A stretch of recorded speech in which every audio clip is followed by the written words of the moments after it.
Thank you for tuning in to Connect More, featuring the shared experiences, new adventures, and nightmares of four pals who have known each other for decades. Connect More utilizes the swear jar concept to raise funds for the American Cancer Society. When you hear this during the episode, the offender will contribute to the swear jar. We'll update the swear jar each week at the end of the program. We hope you enjoy the show.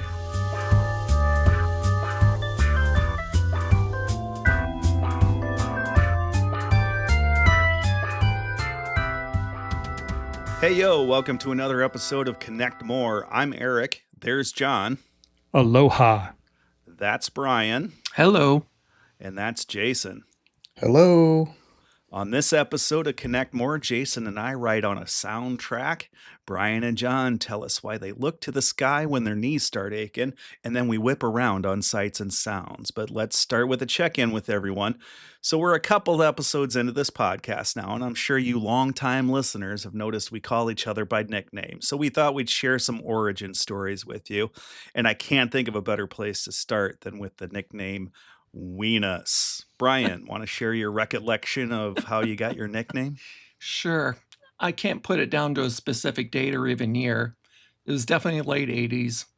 It was definitely in Bartlett Hall at UNI, and it was definitely Ruben who gave it to me. And it was somewhere about 3 a.m. Everybody's drinking really late. And I think I wanted to go to bed. I think I was just tired, wanted to go to bed. And Ruben said something like, "Man, you're such a fucking weakness." Because we were in our room. Yes. And you were kicking everyone out so you could go to bed. Because it's a dorm room. That's right. It's the size of a bathroom that you can put 2 bunk beds in and a refrigerator. That's right. And I just had enough. I was like, I'm going to sleep. You guys do whatever. I'm going to sleep. So that the creation of that, I suspect, is somewhere between a wuss and a penis. Put those two together, weenus. Or maybe I even believe weasel. That's how Ruben defined that later right? That's how he defined it. Yes. Maybe a little weasel snuck in there somewhere. No. A weasel and a penis. No. Okay. No. Nope. I'm going with Uncle Benny gave me. That's it. He's the creator, so let's go with his definition. He's quite a wordsmith. He can be. Hedge, what do you got? Well, my nickname in high school was Cliffy, courtesy of you guys in the joint newspaper yearbook room where we used to kill our time. And obviously reference to the hit show Cheers and the John Ratzenberger character, Cliff Clavin. And I will tell you, this thing about doling out random bits of information from the vat of useless knowledge was a whole lot cooler before Wikipedia. And that was in part because you could be wrong about a couple of things, like an element of a story, and it would still be taken as a good faith effort to share some knowledge and not an international incident there, Sammy. And so I come by it honestly. My great uncle, who was considered a big success in our family, was into some kind of livestock business with his son. And I'll never forget this. They got these shirts that said Bull Shipper and Bull Shipper's son. And I come from a long line of bull shippers, and I'm probably the one who tries to be the most factual in the bunch. Nice. Thanks, Cliffy. I'll go next. I guess you'll hear, depending on who calls me by a nickname, you'll hear 2 from me. John still defers back to Paco. Now, Paco was my nickname before I was born. My dad started calling me that in the womb. There was apparently some late 60s cigarette commercial, and it had a couple of folks from Mexico or something in it, as I'm told, and one of them was called Paco, and part of the gag line was the person would say, "Oh, Paco." And so ever since then, I've been Paco. And so that stuck for a very, very long time. And in fact, Weenus used to call me Paco all the time, too, until one night in college, me and Jason and Weenus and a few others were out off campus at a party. Yep. And back in that time, back in the late 80s especially, HBO always had those comedy specials. They were always doing comedy specials. And I remember one, they had a guy on there that was very hilarious. He had kind of a hand puppet thing, and the hand puppet's name was Jocko Wieneretto. So we're at this party, and I just for some reason announced, for the rest of the night, feel free to call me Jocko Wieneretto. Well, it kind of didn't end at the end of the night like I thought it would, and that's why you hear the guys today call me Jocko. Yeah, that was about 7:00 at night as we're like starting to go out, and It was like, early. It was early Yeah. in the night, like 7:00, and yeah, it just stuck.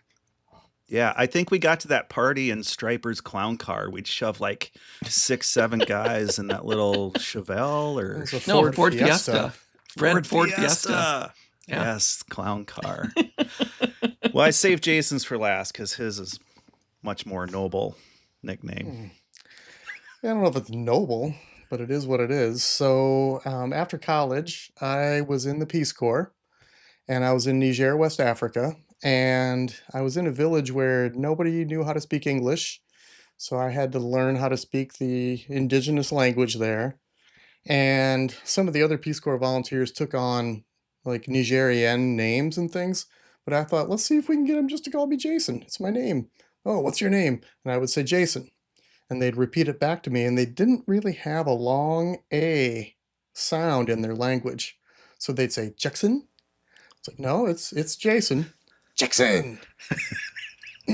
So close. So all the other Peace Corps volunteers that I was with, the Americans, were all like, Jackson, you're Jackson. Let's call him Jackson. So all my villagers and all my Peace Corps volunteer friends and everybody would call me Jackson all the time. So then I came back to the States after about a year to go to Jocko's wedding. Yeah. And I don't know if that's when it kind of came up and everybody here started calling me Jackson all the time. Like sometimes and I had friends, like not even these guys, who would call me Jackson. Like some of my friends from Camp Wapsie and some of my friends in Chicago ended up calling me that. So that's just kind of how it stuck. And my village name in Niger was Dake Dake. So they're like, Jackson, Dake Dake. Like he'd be driving through town and people would come out of their houses and be like, Jackson, Dake Dake. It's like awesome. Being a white guy in Niger. It's like being a rock star. Like you're in the back of a pickup truck driving down the street. Everyone's like, hey! It's like, yes, that's right. So that's how Jackson came about. Well, that is fantastic. And I have to say, and I think, Ween, you'll agree, as I'm listening to this story and I'm thinking about how me and Brian got our nicknames at college at UNI. I mean, Jason was there with us, and I started kind of having some flashbacks of some things Jason did and how he didn't walk out of those things without a nickname. I'll never understand. No idea. No idea. No idea. We could have called him Doctor, Yep. Operator. I mean, Yep. I'm just thinking of a couple instances and names we should have came up with for Blackout. him then. Blackout Barbie, Blackout 10.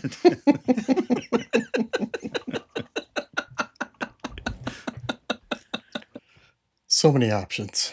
And so, of course, over the years, as we got bored with the use of the individual nicknames, there became variations. I called Brian L. Ween for, I think, 5 years. Mm-hmm.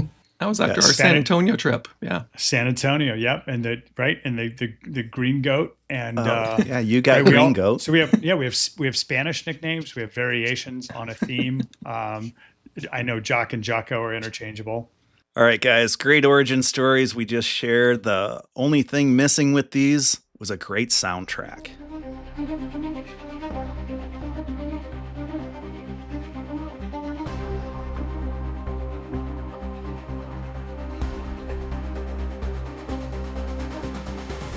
We're the mixtape generation, so forgive us if we still think side A should slap. In new noise, same ears, we pull out the classics that shaped us and the fresh tracks we pretend we found before our kids did. So Jax, I can't remember the last time I watched a movie and I was thinking, man, that was a great soundtrack. I really need that soundtrack. I mean, what's the last time? It had to be like Guardians of the Galaxy in 2014, right? That's the one. That's the more recent example where I felt like the music was very intentional. Like they really intentionally chose music that they thought would make a good soundtrack. Yeah, and I think that was that was James Gunn. And if you're familiar with any of his work, he does that with a lot of his stuff, with everything, like Peacemaker, that what's the Creature Creature Commando, Commando, yeah. and of course Guardians of the Galaxy. He's And I would very even aware of that. say the new Superman movie, the closing credits song, that Iggy Pop punk rocker song, Yes, yes. chef's kiss. Like Yeah, amazing. so he's got that, but he's from that same generation that we were from, He where we is. did have those good soundtracks. I Mhm. mean, when I was doing some research on that, like that stuff was hot it started in the early 80s and went through the early 90s. I mean, the soundtracks that you all got because you loved most of the music on there. Back to the Future, Rocky 4, Saturday Night Live. I mean, the Prince soundtracks of Purple Rain and Batman, right? You had a few I know one I had that I loved for a soundtrack was Bright Lights, Big City. That Oh, that's a good Prince, one. New Order, Depeche Oh, Mode, yeah. Mars. Well, even Singles, remember that? Yes. Oh yeah. That was a really kind of grungy one.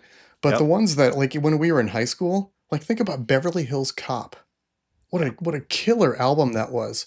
Or Good Morning Vietnam, The Big Chill. Like, all of those albums were like top 5, maybe top of the charts when they came out, and very intentionally done. And then some of my favorites, like, were in high school too, were do you ever listen to the Repo Man soundtrack? Oh, that's a Yes. good one. That's a good Like, one. that is one of the most On my list classic for sure. punk. Yeah, one of the most Yes. classic punk rock collections of all time. Yeah. Pablo Picasso was never called an asshole. That's right.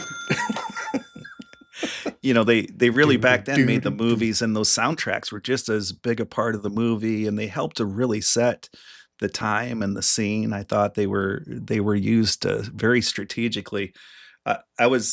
As I was looking through some soundtracks that were big sellers over the years, I had a laugh because we were not old enough yet to go to this movie, but I know our parents were, and I would almost bet that all of our parents here had this soundtrack at one time, and I bet we all know every song on the soundtrack. It was Urban Cowboy. Oh, totally. Yeah. Charlie Daniels Band, Mhm. Eagles, Mickey Gilley, Bob Seger, Boss Mhm. Skaggs, Kenny Rogers. I made my wife watch that a week ago. Ooh. Nice. She had never seen it. And we'll just say it was a mixed review. We'll put it that way. It hasn't aged well. The one I can't believe you haven't brought up yet is Flash Gordon. I was leaving that there. I was kind of leaving it there for Weenus to grab, but Flash. yes. He'll save every one of us. I just listened to that with my kid about 3 weeks ago. And and it stands up. It's every bit as campy and amazing. I mean, it's one thing to do camp when you're not aware of what you're doing, but they knew exactly what they were doing. And they just went, like, there's nothing that the darkness could do now that could top that. There's nowhere to go. Yeah, Ruben, just so you know, that soundtrack was put together by Queen. The whole album was all Queen. Yeah. Yeah. Yeah, And I think not part a of it queen, is- just Queen. Right. What did I say? The Queen? It was done by the No, Queen? I had to help out Ruben there. Oh. Oh, that Queen. That Queen. Yeah, exactly. Okay. And I think what doesn't hurt these, or what does hurt these soundtracks that used to be so good anymore, is the fact that we can pick and choose our music now digitally, right? Like if you hear maybe one or two songs in the movie, you don't buy the entire album like we used to. I mean, you would get Back to the Future for most of the songs that you heard on there and you liked, but then you got that little gem that was over the end credits that no one remembers, from like Lindsey Buckingham, Time Bomb Town. You lose that stuff now because no one buys the whole album. If you like that one song, you just get that one song. Yeah, and that's I think that's, and you're not finding those deep cuts organically. It's just such a I almost feel bad for people who don't have that experience now, because that was so fun. But that opens up the category I wanted to talk about, which is soundtracks where the movie wasn't any good, right? Oh, Vision Quest, Less Than Zero, Until the End of the World. Pump up the volume. Pump Up the, oh, wow. The Eat Me, Beat Me lady. And Happy Harry Hard-On in Pump Up the Volume, the pirate radio. That's fantastic. Yeah, and you had movies that obviously lent themselves to the music take. High Fidelity, which is, I've mentioned 2 episodes in a row now, which tells you where I'm at with that. And then Empire Records, Dazed and Confused. Those were all music movies. Almost Famous, right? Which is a little after us, but is still just, I mean, bringing back Zeppelin's Tangerine, and I don't even like Zeppelin. And Tiny Dancer. And pairing it with Tiny Dancer. That's Was where like, I'm going. was the sing-along. revived. It brought it all back. Soundtrack, yeah. Right. Well, another shitty movie with a good soundtrack, Dirty Dancing. Totally agreed. I went by it on one of the lists, and I was like, I'm not bringing that up. Like, somebody will say we have to, but I'm not doing it. I felt But talk about a Footloose, great but I like the movie with a soundtrack. great soundtrack. Footloose. Footloose. I fell asleep during Footloose. I snuck into Footloose. I was supposed to be going to the Goonies or something, and snuck into Footloose.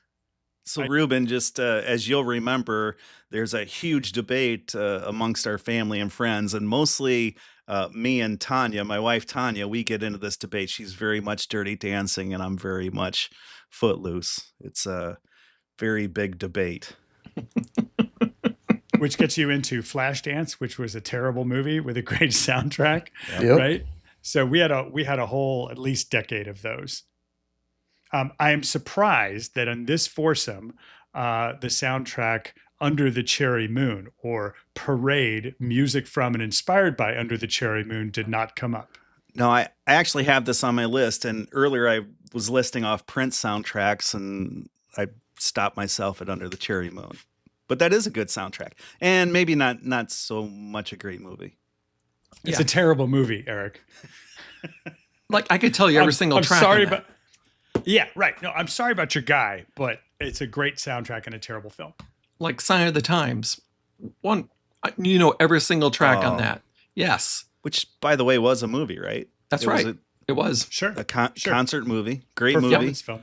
The version One of of the You Got best the Look. soundtracks. The version of You Got the Look live from that film, they should have just put on the record. Yeah. Yeah. Yes. Ruben, that's Prince and Sheena Easton. Well, hate to break up the sound advice, folks, but my shoulder is aching, so we should go check our weather alerts.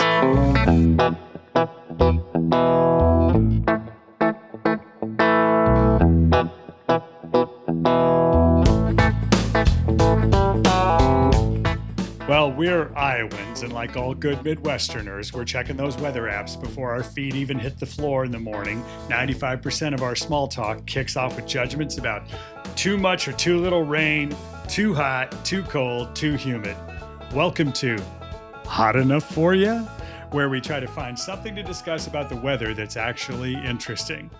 Brian, you were always dying to be a TV meteorologist. What do you have for us over at the weather desk? I have, I just look at the weather for outdoor activities. So like the fair's coming up soon. The Iowa State Fairs starts soon. And so I look at the weather every single day because I'm going to be outside as opposed to being an office boy, right? And so I look at it every single day and try to plan my day accordingly. Hey, I think Office Boy is playing the fair, actually, aren't they on the main stage? Mid-American the bug stage, tent. yes. Yeah, Mid-American stage, yes. But as I get older, I tend to look at it like every day, like I don't even watch the news anymore. You just watch the weather and that's it. I'm one of the few people who actually watches the news, and it's only because of the weather. Basically because of outdoor activities, like during hunting season, I'll make sure there's not snow or rain, things like that. State fair, whatever we got going on. We're going to a baseball game, whatever. You look at the weather, and I'm amazed by the people who do not look at the weather and they go, "Oh my God, why I didn't see this coming." I'm too prepared for that. It does seem like there's two kinds of people, right? And do you find people in your life start to like ask you for weather information that they could just look up? Yes, they do. Yep. At work all the time. Yep. Yes. And like Brian, I don't understand. it's not like we have these little devices that just don't leave our hands any time of the day, and there's countless weather apps on there that you just one click. Yes, yes. And but people don't understand how to read those apps either. So I'll give you a good example. Son-in-law. I'm not going to name names, but he'll figure it out. He saw there was 50% chance of rain, right? He honestly oh my God, thought this one drives me nuts. he Sorry, honestly go on. thought 50% of Des Moines was going to have rain. I'm serious. But which 50%? Am I in the Exactly. 50? That's the joke. I You said, just which don't 50%? know. That's Yeah, why you just need the don't know. weatherman. I was like, Oh oh my God. my God. Yep, I Hey, cannot so- make that up. I cannot make that up. Tell me you didn't grow up watching the 6 o'clock news without telling me you didn't watch the 6 o'clock news when you were a kid. Hey, I have a kind of a story around something like that. Not near as funny. I'm just warning you now. But when I started as a radio journalist, one of my first professional jobs as a journalist, and I was in radio, and we would have to just go to the National Weather Service, and we'd have to write the weather for the next couple of newscasts. And so one day, my boss came up to me and she said, after I did a news report with one of my weather reports, and she said, "Hey, where'd you get that partly sunny from?" I was like, "Well, it says like partly cloudy, so the rest of it must be partly sunny." She's like, I was just trying to be friendly or whatever. She's like, "No, we don't interchange those." Never I'm promise thinking- people sun. Yeah, They I'm do thinking not that's give being them even a little optimistic. sun. I think that's being optimistic. I know. I No, thought but I you was would've- trying to cheer What's wrong people with up. that? But there would have been calls to the radio station. What's this partly sunny thing? Who says partly sunny? There would have been some really angry older folks. And Oh, yeah. had you thought to write up partly sunny in Cedar Falls, you would be a multimillionaire TV executive now.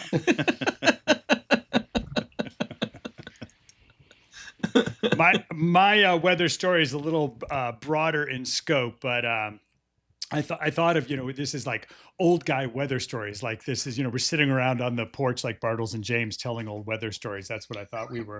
It was kind of the vibe here. And so it got me thinking about in the summer of 1988, which was the summer after my college freshman year.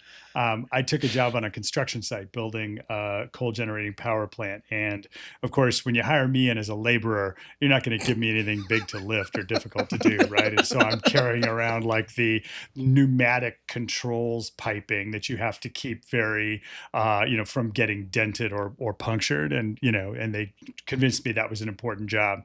But the point is, when I hired in, they would say, well, we work every day, but, when it rains, we can't work. And so we usually end up getting off, 2-3 days a month, maybe a full weekend, because it's all muddy on the site. In the summer of 1988, it didn't rain for almost 90 days. And we worked every single one of those days. It was the worst drought in the Midwest since the Dust Bowl of the 30s. It cost $1.2 billion in agricultural damage. It was the worst in 50 years. Corn yields were way down. And I'm telling you, I came home from school and I went back to school, and it did not rain during the time that I was home. And I don't think, I had a day job and a night job. And I don't think I've ever worked as hard as I did during that period of time. And, I did pay for a year of school out of it, but had I known what I was signing up for, that it literally was not going to rain, I'm not sure I would have done it. What were you guys doing that summer?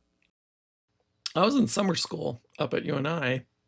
And then I went to Georgia for light infantry leaders course for 4 weeks. Oh my God, did you get any rain there? No, a lot of snakes, no rain. That's Fort Benning, Georgia for you. Yep, good times. Summer of '88. What? Yeah, I was working for a wholesale warehouse place, and we supplied all the bars and grocery stores and convenience stores and stuff. And I think I do remember that year being extremely hot with no relief. We went out a couple times a day, and it was heavy lifting. And You had air conditioning in the van, but you were always in and out of the van or the delivery truck. So yeah, earned our money that year. I remember you getting to do some of your work in the morning, which I always envied because we were all just in it throughout the day, working Yes. sometimes till 6:30. Yeah, God, I think the summer of '88, I think I was delivering pizzas for Happy Joe's. That was when you had the bow tie and that little black hat and the white and red striped shirt and stuff. Oh, do you have Nice. any pictures? You got any pictures of I that? don't know if I do.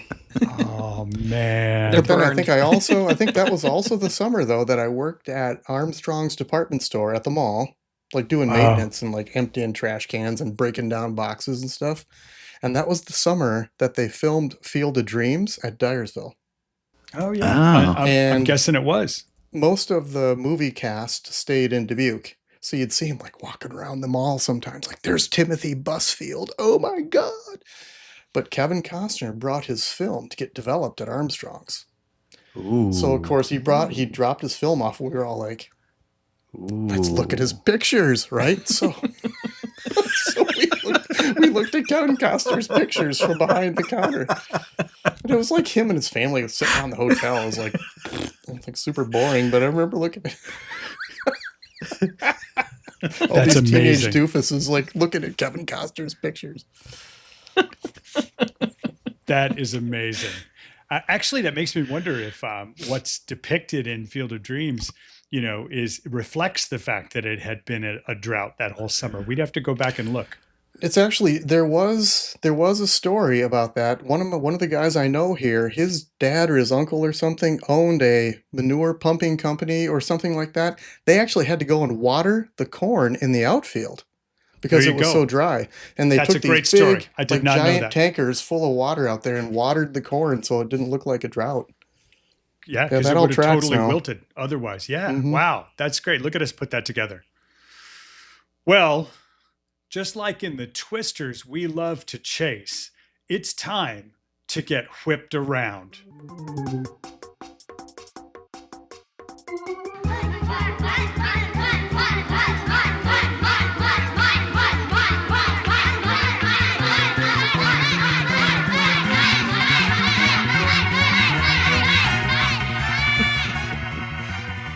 Well, no doubt somebody's wondering where we are by now.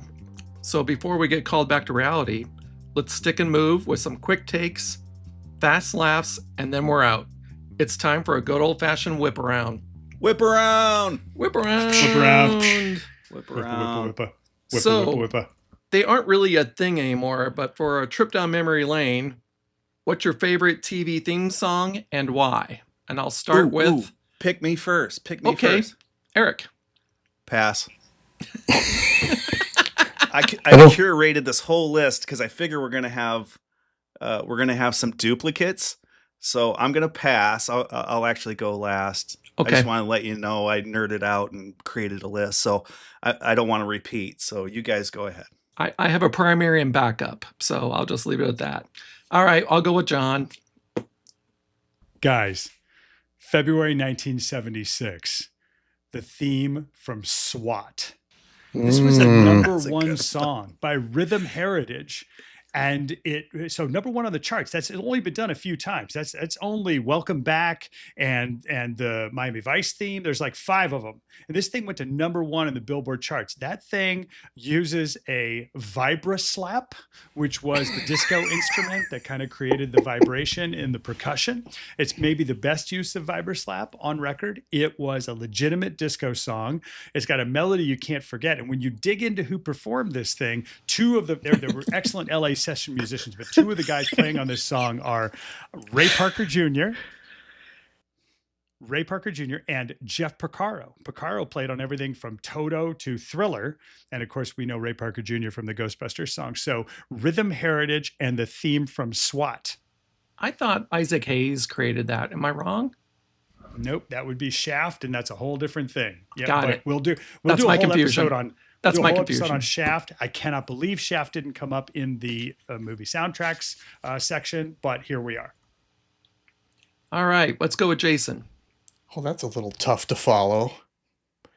Anyway, my Damn Skippy. yeah, My favorite soundtrack is, and this tracks back to when I was a kid, was always the Jeffersons. Moving on up. Good Just stuff. that gospel kind of thing just got you all cranking, and George Jefferson strutting up, strutting up to his deluxe apartment in the sky. That's just a cracking tune. I always like the Jeffersons. Yep, I have it on my iPhone. Good one. There you go. Dig the Jeffersons, for sure. Good call out. Yep, and that was also one of my picks. But I have my second favorite on here, The Peacemaker. Do you want to taste it? And I do. I can't wait for the new season. So That is, well, and Love that just song. the video alone. Like Oh. I'll almost shut the show off after they show that. I never skip the intro video on that show. Never. I watch it every time. Oh my God. And he's exhausted by the end of that because it's one take. Because you can tell he's just huffing and puffing by the end It of is that. one take, yeah. Yes. No, that's a good pick. I love that theme song too. I'm glad one of us came up with a newer one too. Well, just it's not a thing anymore. Like these theme songs. There's very few TV shows do it anymore. That's why it stands out with Peacemaker, and it's James Gunn again. All right. Let's go with the last one with Eric. All right. Well, I can't believe we didn't hit this one. So this is going to be my number one. I have a whole I have like 10, but this is my number one. I was ready to work down it, and I can't believe we didn't duplicate anywhere.